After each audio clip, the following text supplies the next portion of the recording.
This is video number 2 of week 9 for FOAT 1064. So this week we're talking about problems that can go wrong with lenses and things that lens designers have to deal with, and some other problems that we have to deal with as photographers. So the first video we talked about lens aberrations. In this video I'm going to talk about distortion and this really big topic called diffraction. Just note, these are not aberrations. These have nothing to do with lens design. They're more just physics or just a function of trying to take an image and project it onto a flat surface. So this is a little bit different than aberrations. And where are we here? These are not aberrations, just know that. So what is distortion? So it's just I think we can understand what distortion is. Things aren't quite the shape that, the shape of the image doesn't quite match the shape of the original. So why do we have distortion? Well, a big part of it is just because of where the aperture is placed in the center. That's where all the light comes through, and then we end up having to project it onto this flat surface, this flat sensor in the background, impact on the image. Anyways, there's two types of distortion, and I just want us to sort of talk about that. That's really what I want you to get across here. So on this diagram we see the original, and right here, and then over here we see barrel distortion, and then we see another type of distortion called pin cushion. So pin cushion, often associated with telephoto lenses, and that's where your objects seem to look like they get skinny in the center. Or another way to think of it is as if the corners have been pulled tight. And it's called pin cushion because it's kind of like a pillow. I don't know, it's the shape of a cushion that you might have on your couch. And I think about my grandmother, who was always knitting and always sewing things. And on her couch, when we would go visit her, there was always these little cushions that had all these pins in them. And they were tiny little cushions. And they kind of had this shape that this diagram is showing us here. So what does that look like in real life? And if you take a look at this building here, and if you look at the edges of the building, they're not perfectly vertical. They kind of just go in a little bit. It's very subtle. You got to look at it for a while to really see it. And I don't know if I could zoom in here. Maybe we can. There we go, kind of like that. Get it a little bit smaller and move it up. Yeah, you can kind of see it there. And if you look right there and compare that to this distance right here, and then when you get down here, those two edges match. Here it's a little bit thicker, so that whole building appears like it's getting a little bit skinnier. And I'm pretty sure that it wasn't caused by the architect who designed the building. Let's see if I can get this to be just right. Yeah, I think that's pretty good. The other type of distortion is something called barrel distortion. And this is probably one that you're more familiar with, that you've probably noticed more often.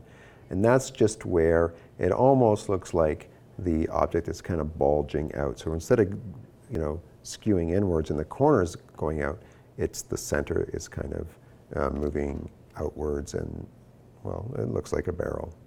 And so this is typically associated with wide-angle lenses, and I'm sure you've seen this by now, especially if you use a wide-angle lens or a fisheye lens or an ultra-wide-angle.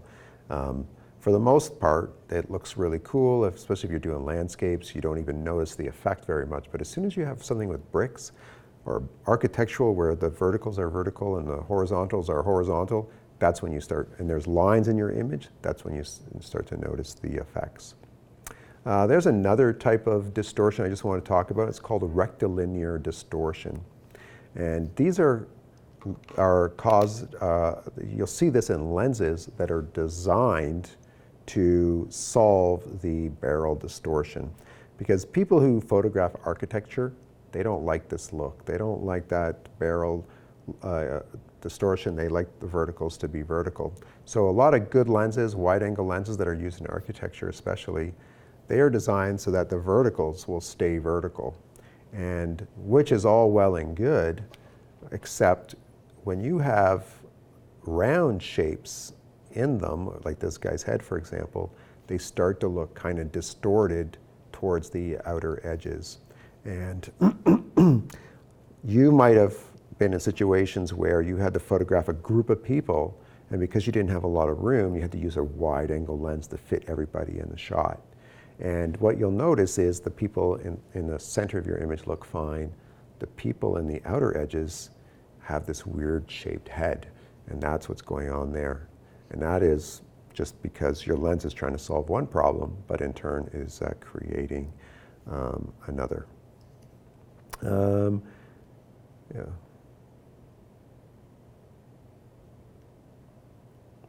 So, and you'll see this in architecture.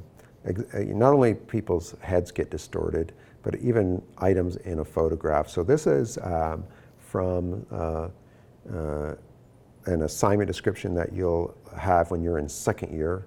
You have to do this interior shot, and I just thought this was kind of interesting to look at. And if you just take a look at the interior, which was shot with one of these wide-angle lenses, the verticals are all vertical, which is great. Okay, which is architects like to see that when they see. Or you look at any architectural magazines or photos of architecture, verticals are always vertical.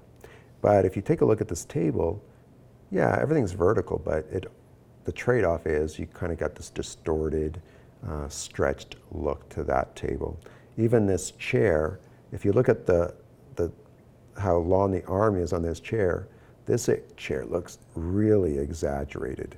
And that's another example of this sort of rectilinear distortion. Anyways, that's distortion. Make sure you know the difference between barrel and pin cushion, because we're going to talk about that. Or sorry, make sure you know the difference between barrel and pin cushion, because that is going to be a question on the final exam. So here's another big topic, diffraction. And what is diffraction? It just refers to the bending and spreading of interference of waves passing through an aperture. In our case, it's light waves. Well, I don't know if you ever did anything like this in high school, but I remember we had to do this experiment in one of our classes where we had a tray of water, and that water would slosh back and forth, and you would see this wave moving. As you tilted this tray of water, the water would just move back and forth, and then you'd see this wave moving left and right or forward and backwards. And then we would drop in this sort of gate inside the tray that it only allowed a small doorway where the wave had to go through to go from one side of the tray to the other. And basically what happened was you'd had these waves that were, moving nicely, but when they came out the other end of this opening, they changed direction. Some of the waves went straight through, but some of them changed direction. And that's kind of what this is showing us here. And if you were to, and I don't know if I've got a diagram of that, if you were to have two of these right next to each other, so if we had another gate here and you had waves coming through, then the same thing would happen here. But then you'd have this weird thing happening where you've got this sort of cancellation that's happening here. Doesn't really matter. They talk about it in that Cambridge in Color article. So why does that happen? Well, again, it's not a physics class. I don't want to go too deep into it, but it has to do with the way that light travels. And it travels sort of in this wave formation as it travels. And whenever waves hit an edge, they tend to bend. So imagine if you've got an aperture and light is going through your lens. Most of that light just goes straight through, it goes where it's supposed to go. But any of the light that's hitting this outer edge will tend to bend. And that's diffraction.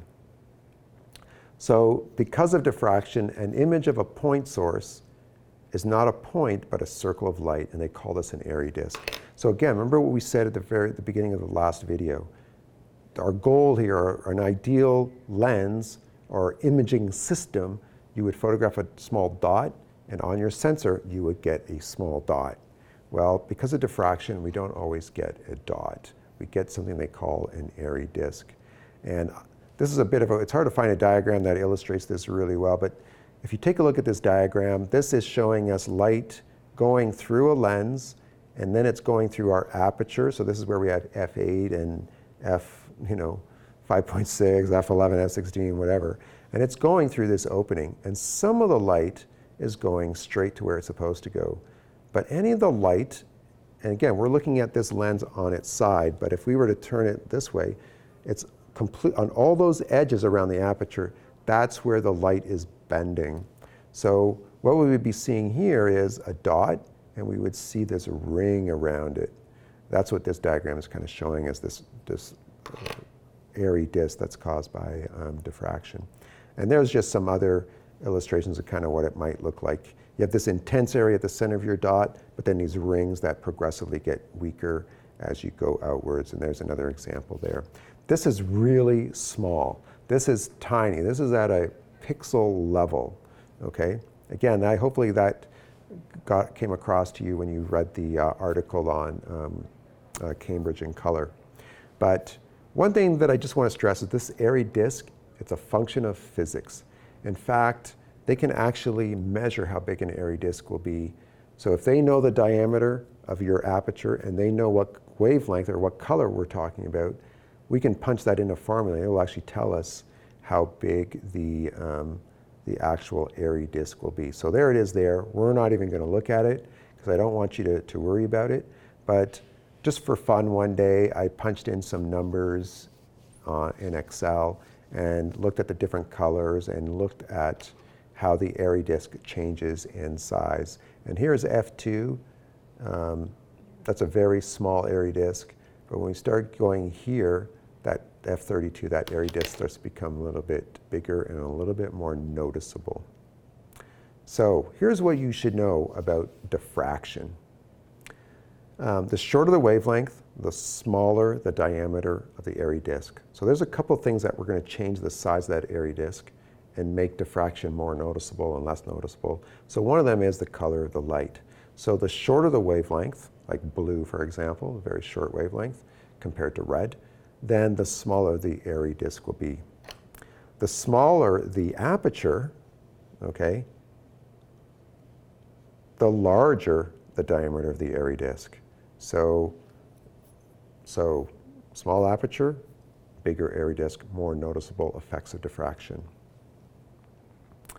The shorter the wavelength, the smaller the diameter of the airy disk. The smaller the aperture, the larger diameter of the airy disk. So what does this mean for us on a very practical level? F16, F22, F32, these are apertures where diffraction is a problem. It becomes very noticeable. Diffraction always happens except when our lens is wet. But you don't notice it very much because there's a lot of good light going through that's not being diffracted and doing what it's supposed to do. But when you start getting to these smaller apertures, that's when it becomes a problem and it starts affecting your image. So this is an example of a project that we did a few years ago, and I just had students photograph the edge of a cereal box. And even in this image, you can see a difference. And when we start looking at these fine details like that little asterisk right there, you can see that this is noticeably less sharp than that asterisk in this image. This was shot at f8. This was shot at f22, much smaller aperture, much smaller opening. So it's very dramatic. The smaller the aperture, the larger the airy disk. That's when diffraction is a problem. Let's take a look at this night. So that's diffraction. And so today we talked about distortion and diffraction.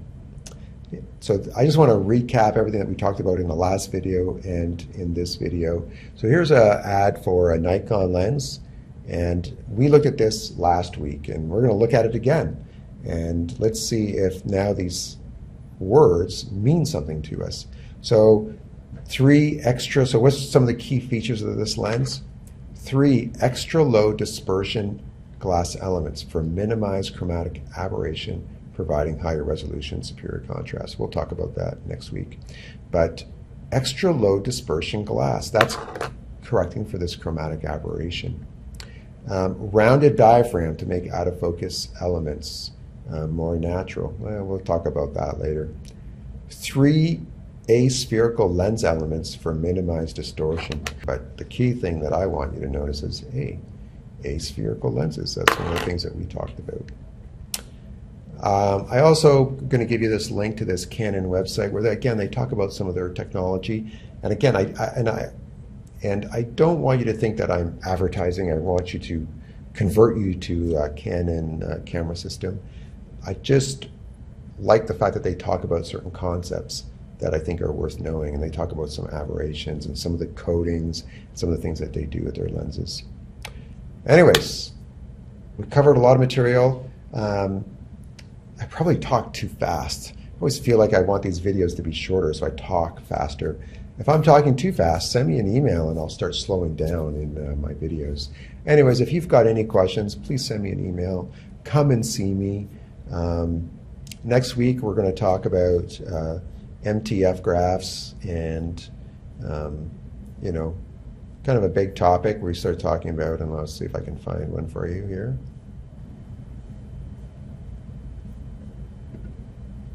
We'll talk about these MTF graphs right there with these guys. Talk about MTF right there. And what do they mean and what are they telling us? And that's kind of going to be our way to sum up everything that we've been talking about, especially aberrations and diffraction and astigmatism and all that kind of stuff. We need to know all those things before we can talk about what these are. And anyway, that's it for now. If you've got any questions, please send me an email. Thanks, bye.